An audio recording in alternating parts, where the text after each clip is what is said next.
Bismillahirrahmanirrahim. Assalamualaikum warahmatullahi wabarakatuh. Alhamdulillah hamdan katsiran tayyiban mubarakan fih kama yuhibbu rabbuna wa yardah. Alhamdulillahilladzi arsala rasulahu bil huda wa dinil haqq liyudhhirahu ala dini kulli wa kafa billahi syahida. Allahumma inna nas'aluka ilman nafi'an wa rizqan tayyiban wa amalan mutaqabbala. Rabbi shrah li sadri wa yassir li amri wa hlul 'uqdatam min lisani yafqahu qawli. Ikhwani wa akhawati ayyuhas shaimun was shaimat rahimani Allahu wa iyyakum. Alhamdulillah, bersyukur kita kepada Allah. Alhamdulillah selesai sudah kita sholat subuh. Mudah-mudahan apa yang kita amalkan, baik sholat subuhnya, sahurnya, sholat tahajud berjamaahnya, diterima oleh Allah Subhanahu wa ta'ala. Hari ini tanggal 23 Ramadan, malam tadi malam ke-23, mudah-mudahan di malam ganjil tersebut malam Lailatul Qadar. Baiklah, sebagaimana biasa, sebab ada subuh kita adakan kajian. Pada kesempatan kali ini kita menyampaikan satu hadis Nabi sallallahu alaihi wasallam, yang mana hadis tersebut an Anas radhiyallahu anhu qala sami'tu Rasulullah sallallahu alaihi wasallam yaqul.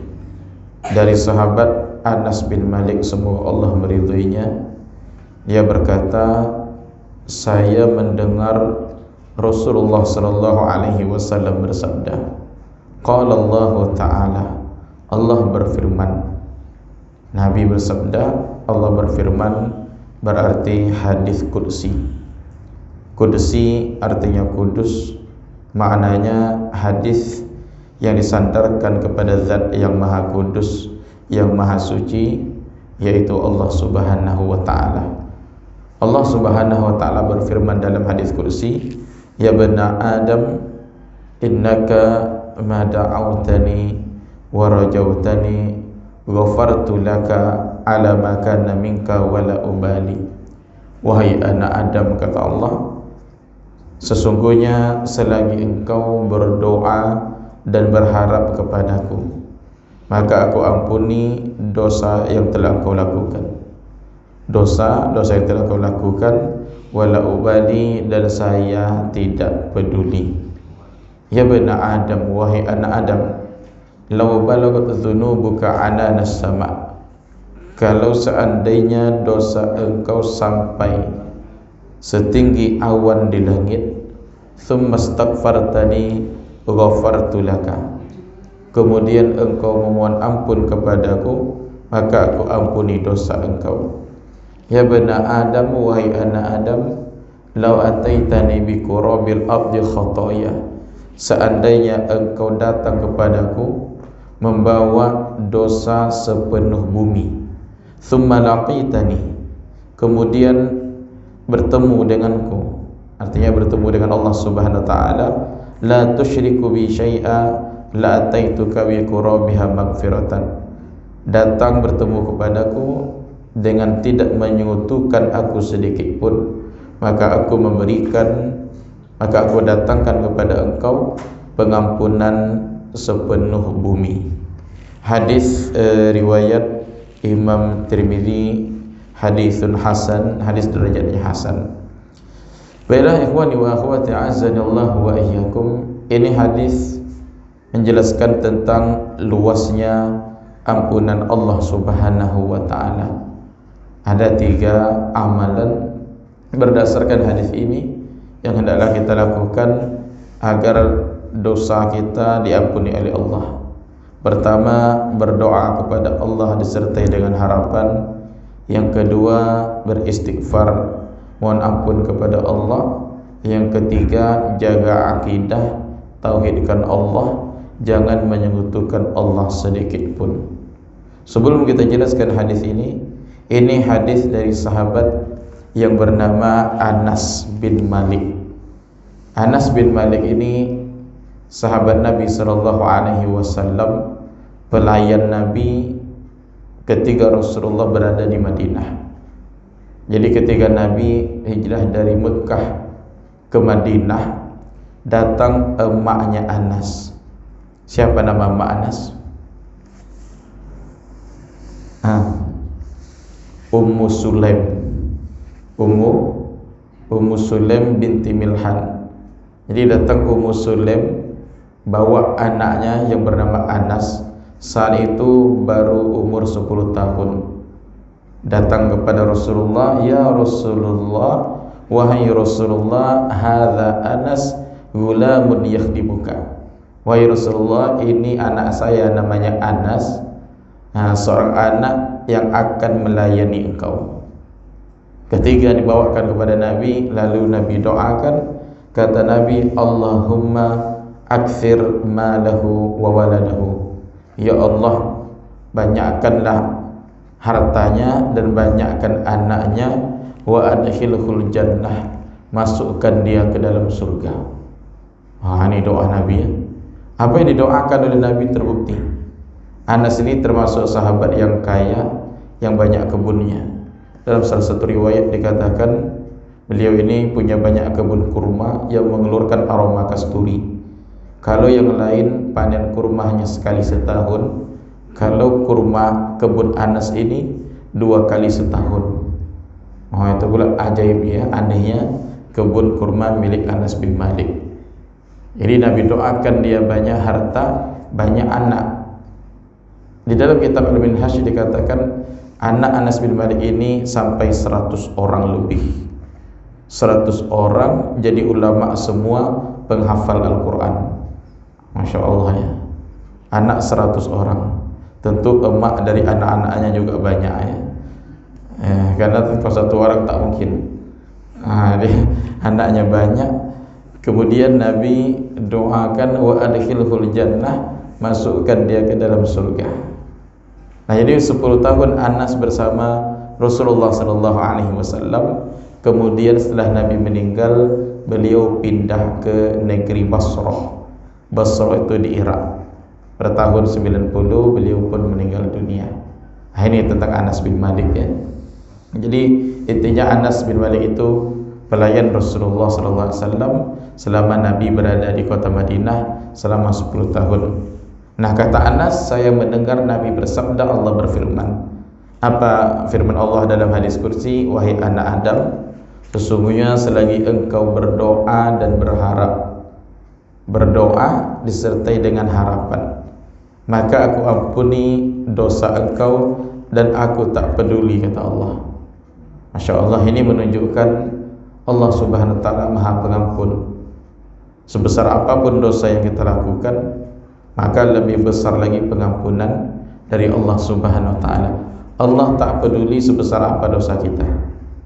Nah, oleh karena itu ikhwani wa akhwati azzani Allah wa iyyakum, ketika kita di sini dikatakan kita berdoa yang disertai dengan harapan, apalagi doa kita yang isinya adalah doa minta ampun kepada Allah subhanahu wa ta'ala, seperti Allahumma ighfir lana dzunubana wa liwalidayna sampai akhir, dan doa-doa yang lainnya.